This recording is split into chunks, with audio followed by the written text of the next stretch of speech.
Hey Canada, it's me, the kid you used to copy off of to get a better mark in 11th grade biology class. Remember the different types of fungus we had to learn, right? There's oomycotes and myxomycotes and acrasiomycotes.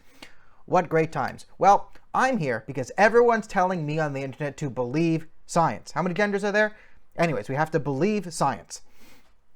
And there's a bunch of people running around who aren't believing the science and are violating the Facebook fact checkers and the Twitter fact checkers by presenting information that is not WHO approved. So, in honor of Doug Ford and Justin Trudeau talking about the reintroduction of lockdowns, we're going to go over to why that plan is anti-scientific and stupid. Now, for full reference, you can check my history of videos. I have never been an anti-masker. I have never called coronavirus a hoax. The first videos I made in January were talking about how the government of Canada is wrong to say that there is no threat to COVID in Canada because it's a virus and viruses spread through people and they have not closed the borders. That was a scientific claim. Who was right? Daniel or Dr. Theresa Tam? Right? Then we started to go a bit crazy. Now, in May, I made my video of, okay, it's time to end the lockdowns. Here's why. I stand by that video. But here's why we cannot go back into lockdowns. It's ascientific. I made videos. I was a good, responsible, center-right journalist, commentator, whatever it is I do. And I explained flattening the curve to my audience, who might have been a bit more skeptical of the government. And flattening the curve made sense at the time, right? And here's how it worked. Because the real problem in places like Italy wasn't the fact that we didn't have the ability to treat coronavirus. It's that we didn't have the resources to treat so many people at the same time. So when we were talking about coronavirus first, it was a 2% death rate, 2% mortality rate, then 3.4%. The real number is 0.02 or 0.06, say 0.04, just split the difference there. Okay, so it's not as deadly as we initially said, but it can still harm people. It is a disease. It's real. I mean, we've had corona for a long time. This is an offshoot of the coronavirus, which is the common cold. All right, so it is a real thing. And it's bad that people have it. But here's what flattening the curve was. And by the way, happy 6-month anniversary to 2 weeks to flatten the curve. And the theory behind flattening the curve is correct. However, the way it's been applied and presented to you by people who probably disagree with this channel is insane. So you have the curve. All right. So the point is, let's, you know the curve. And let's just make up some numbers. But let's say at 150 per whatever. That's just a random number. That number on the curve, right, once you reach that number, that's the point where people will have enough serious infections that will overload the hospital's capacity to care for them. That's what happened in Italy that caused all the deaths, right? It wasn't the fact that we can treat coronavirus quite easily. You have a respirator, even if it goes bad, we can keep you alive. The problem is, let's say there's 100 respirators in Toronto. Toronto's bigger, let's say 1,000, 10,000 respirators, whatever. If you're going to 1,000, the problem is what happens when you have 1,001 serious cases. Not everyone then gets care. Then hard decisions have to be made. That is the threat of the coronavirus. However, we've completely locked down, and let's say the number is 1,000. Our numbers peaked at maybe like 100. Now you might say, oh, this is good. But again, I've never been an anti-vaxxer, okay? I don't like the anti-vax movement. I will admit the flu vaccine has like almost is barely useful, okay? But that's what I'm talking about. Polio, meningitis, there are real diseases that have been eradicated by vaccines. And the way immunology works is you get some part of the disease and you build up an immune system to it so it can't affect you again. This is how virus works. It gives you a sort of dummy version of that disease to teach your white blood cells how to combat polio, right?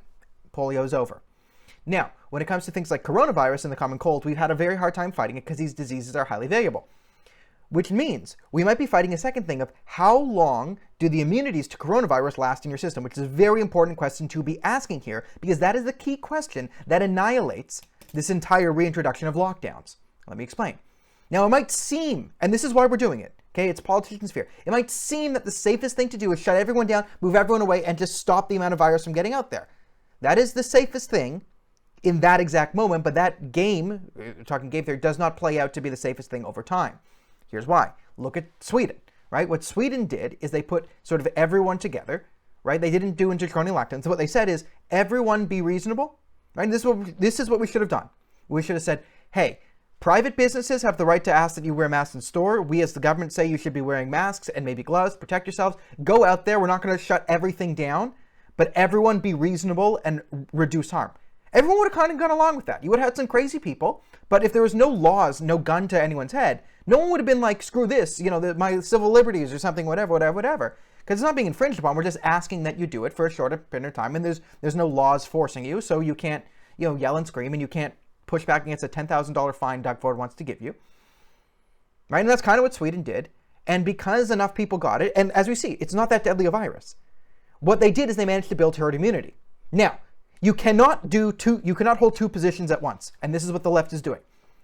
One, that we must wait for a vaccine and anti-vaxxers are stupid, right? Because in that thing, you have to believe in vaccines. You have to believe in immunology. You have to believe in the fact of a herd immunity in order for a vaccine to work. You can't hold that view and then say, well, no, it's too dangerous to go out there and build up a herd immunity. Because if you keep doing these lockdowns, these are totally temporary measures, right? Designed to protect the most vulnerable. But ultimately, one, if you keep locking down the nursing homes, you're going to kill all the old people just out of desperation and loneliness. They're not getting the quality of care they can usually get because doctors and PSWs aren't coming in, right? Because PSWs, the way it works, I mean, I feel bad for these people, but they have to have multiple different jobs because they're never given full-time employment, but they're really, bearing the brunt of the coronavirus, but they can now only work at one place and not getting the benefits. Like, you're just going to, in long term, you're just going to make sure no one works in an old folks' home, and then those people are going to die in other ways. So it's a one-time temporary measure to sort of get a hold of it. And it makes sense when you don't really know what's going on. You can excuse a lockdown. You cannot excuse a lockdown right now. Because what we're doing now is we have to come out and say, okay, kids have to go back to school, which means they're going to brunt for a second wave. And as long as we don't reach the 1,000 in the hospitals, then we're fine. The actual optimal number we want, and this is bad, is we kind of want it to be around 900 for a bit, right? Give us room. That way the max amount of people are getting disease, being treated. And yes, it's a tragedy that if someone dies, we don't want anyone to die. But less people die long term if we do this, if we get that herd immunity out. Right? But the problem is, what if these immunities to coronavirus only last 4.5 months, 4 months to 6 months or something? What's the danger there? Which is a very real possibility. And you keep locking everyone down. It means you're also stopping the herd immunity from reaching its maximum potential. Because once the herd immunity gets like 30, 40%, you're going to see massive declines in the virus, which is going to, go and kill the virus and then help us get even closer to a 60% herd immunity, and then we'll be done with it. If we keep locking down and we keep pushing everyone back apart, we're going to, everyone who's built up the herd immunity, 6 months ago, what if they're losing their immune system right now? Right? That's another thing we might be losing here, is all the people who've built up an immunity to the coronavirus, who either had it and were asymptomatic or had it and fought it, right? We might be wasting their immune systems. And that's a very real threat, and we could be pushing this back. Why don't we look at what Sweden did, see how it worked, and then adopt that model? And I'm going to posit the simple reason we're doing this is because it makes a great excuse for politicians for everything to fail. Ontario was in crazy debt before, and you could blame Kathleen Wynne and Dalton McGuinty for that. I certainly do. I think Doug Ford's plan of, we're going to spend even more than Kathleen Wynne did in his first year was asinine. I think Justin Trudeau's tanked the Canadian economy, so it makes a great excuse for, no, my policies and ideologies, they didn't fail. It was the coronavirus that caused this. And anyone who disagrees with me doesn't love science. By the way, there's 80,000 billion genders, and if you don't believe me, then you're crazy.